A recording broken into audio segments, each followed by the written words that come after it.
जय महाकाल। साधना ज्ञान की वीडियो देखने के लिए आपका बहुत बहुत धन्यवाद।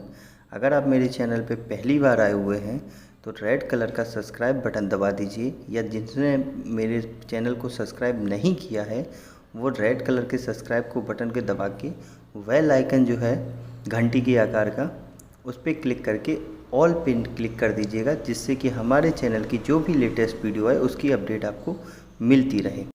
जय महाकाल। साधना ज्ञान चैनल में आप सभी का एक बार फिर से स्वागत है। आज का जो टॉपिक है वो ये है कि यक्षिणी साधना कहाँ कर सकते हैं।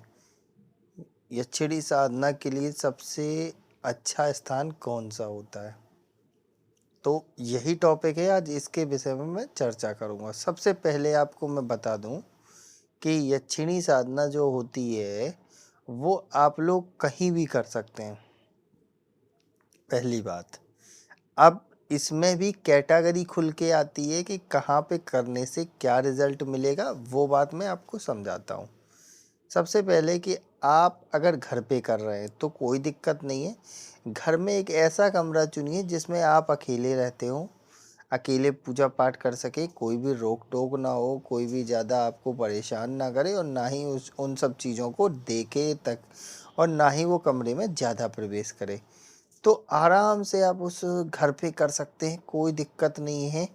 कोई ऐसी इस मेरी वाली विधियों में कोई भी ऐसा प्रभाव नहीं पड़ता है जिससे आपको दिक्कत हो या आपके परिवार को दिक्कत हो। एकदम राजसिक साधना एकदम सौम्य रूप वाली कराता हूँ मैं, जिससे कि सिद्धि में भले ही मिलने में समय लगे लेकिन परेशानी किसी को ना हो। नकारात्मक शक्तियों के लिए भाई मैं बैठे ही हूँ, मैं उनको हटा ही दूंगा। बाकी जो यक्षिणी संबंधी दिक्कत है वो नहीं होगी आपको। दूसरी बात, अब तो ये घर पे हो गया आपका, तो घर पे आपने डिसाइडेशन कर लिया। अब इसमें एक बात आती है कि कुछ लोग हमसे ये भी पूछने लगते हैं तो घर में क्या हम पूजा घर में कर सकते हैं? नहीं, आप ये साधना पूजा घर में नहीं कर सकते। इसके लिए आपको घर में एक कमरा चुनना पड़ेगा उचित सा, जहां आप ये साधना बाकायदा चौकी रख के, अपना यक्षिणी का यंत्र प्रतिष्ठित रख के, यक्षिणी की फोटो रख के, यक्षिणी माला की जागृत माला रख के, बाकायदा गणेश जी का फोटो रख के, गुरु जी का है तो अपने गुरु का फोटो रख के, नहीं तो फिर शिव जी का फोटो रख के, यक्षिणी का फोटो रख के, यंत्र रख के, ऐसे करके पूरा एक बाजोट मतलब या चौकी अपना स्थापित कर लेंगे। उस हिसाब से ये साधना करेंगे। घर का बात समझ में आ गया, पूजा घर में ये साधना नहीं होती है। दूसरी बात अब आ जाती है कि मान लीजिए हमने घर पे किया तो हमें क्या बेनिफिट मिलेंगे।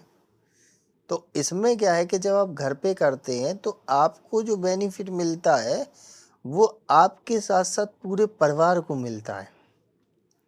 मतलब असर आप पे भी करेगा, परिवार पे भी असर करेगा। निगेटिव इफेक्ट जो होंगे वो आप पे सिर्फ असर करेंगे, लेकिन पॉजिटिव होंगे तो वो पूरे परिवार पे असर करेंगे। मान लीजिए बच्चे को पढ़ाई में मन नहीं लग रहा था, उनको भी लगने लगा, पति पत्नी के बीच में लड़ाई हो रही थी, या उनका किसी और में मन लग रहा था तो वो आप पे मन लगने लगेगा। ऐसे करके वो पूरा हो जाएगा।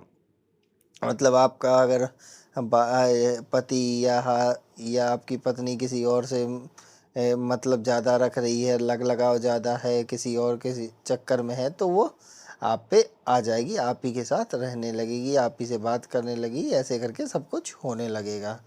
तो साधना आप कर रहे हैं लेकिन असर वो सब पे होगा। मान लीजिए आपके माता पिता बीमार रह रहे हैं बिना कारण, बस कुछ ना दवा काम कर रही ना कुछ, तो वो भी असर उन पे करेगा और ऑटोमेटिकली वो भी ठीक होने लगेंगे। घर में नकारात्मक चीज़ें हैं तो वो भी हट जाएंगी।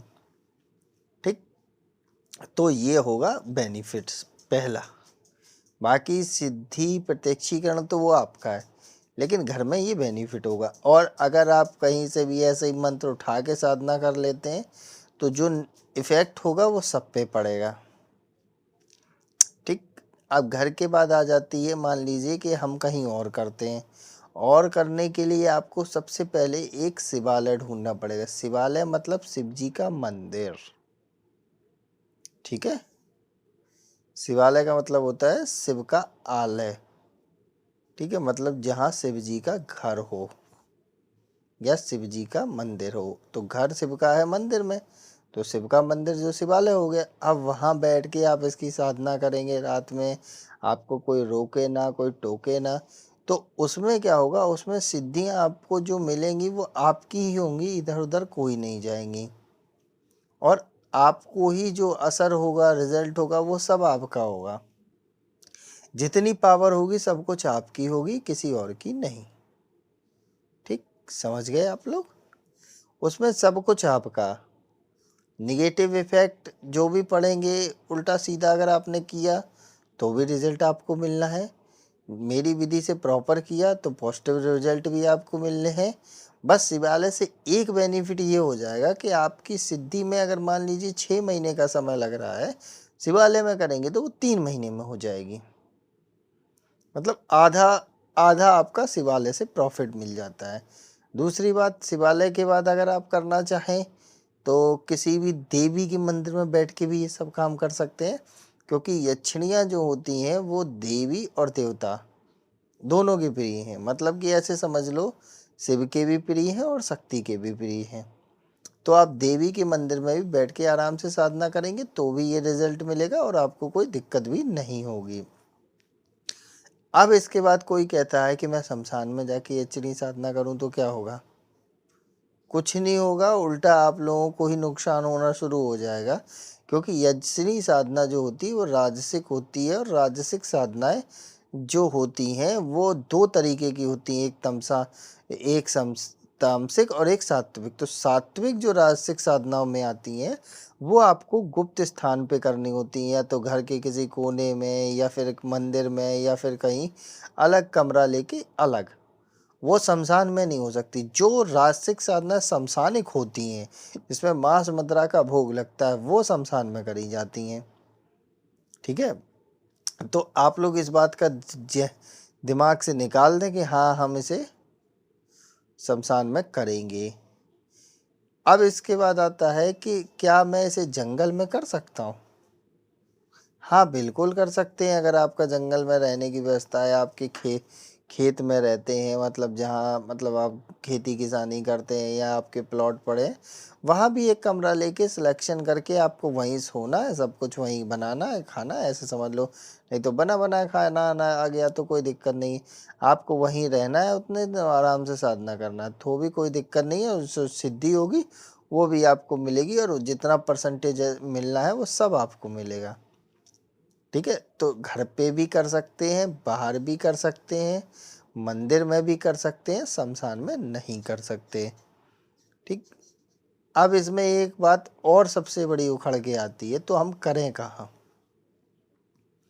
कि आपने तो 3-4 ऑप्शन दे दिए। मंदिर एक शंकर जी का दे दिया, एक देवी का मंदिर दे दिया, एक हमसे बता दिया कि कहीं जंगल में भी कर लो, एक बता दिया घर में भी कर लो। तो जो ऑप्शन आपको सही लगे, उसमें कोई ज़बरदस्ती नहीं है कि आपको कहाँ करनी। जिस ऑप्शन में आपको सही लगे, जहाँ आप उतने दिन आराम से रह के साधना बढ़िया तरीके से कर सको, वो तरीका आप चुनिए। कोई ज़बरदस्ती नहीं है कि मैंने बताया है कि 50% प्रॉफिट मिलता है आपको मंदिर में करने से, तो हम तो चले मंदिर में ही करेंगे। अगर आपको घर में सुविधा मिल रही तो घर में करिए। अगर आपको किसी अपने फ्लैट में सुविधा मिल रही जहाँ कोई नहीं रहता है तो वहाँ भी कर सकते हैं। खेत में सुविधा मिल रही है, जंगल में आपके जहाँ घर और कुटिया उटिया बनी वहाँ सुविधा मिल रही तो वहाँ कर सकते हैं। कोई ज़रूरी नहीं है कि आपको मैंने जो बताया भाई, आपको इसमें से जो आपकी सुविधाजनक हो उस तरीके से साधना आप कर सकते हैं। तो इस वीडियो को मैं यहीं विराम करता हूँ। आगे कुछ और यक्षिणियों के बारे में बताऊंगा, क्योंकि पूरा टॉपिक यक्षिणी का ही ख़त्म करना है। इसके बाद फिर मैं एक बार बनाने के बाद बार बार भी वीडियो नहीं बनाऊंगा यक्षिणियों की आपके लिए। तो इसलिए सारे टॉपिक आप लोगों के क्लियर हो जाएंगे, और जो भी सवाल होते हैं आपके, आप कमेंट में पूछिए, उसके बिहाफ पे मैं वीडियो बना दूंगा पूरी, जिससे आपको भी समझ में आए और दूसरों को भी समझ में आ जाए, बार बार वो सवाल ना आए। अब मेरे को इजाज़त दीजिए, तब तक के लिए जय महाकाल, जय माँ भवानी। अगर आपको हमारी दी गई जानकारी पसंद आई हो या वीडियो आपको अच्छी लगी हो तो लाइक के बटन पर क्लिक करिएगा। अगर आपको पसंद नहीं आई है तो डिसलाइक के बटन को क्लिक करिएगा। और अगर आपकी कोई राय है तो कमेंट बॉक्स में बताइएगा। अगर आपको वीडियो किसी और को शेयर करनी हो तो शेयर बटन पे क्लिक करके किसी भी फंक्शन से आप दूसरे को भेज सकते हैं। अगर आपको हमसे किसी भी तरह की और जानकारी चाहिए तो डिस्क्रिप्शन में जो हमारा नंबर पड़ा है व्हाट्सएप पे, वहाँ पे मैसेज करेंगे तो वहाँ पे आपको टेलीग्राम ग्रुप के लिंक आ जाएंगे जो डिस्क्रिप्शन में पड़े हैं, अगर वो आपसे ओपन नहीं हो रहे हैं तो।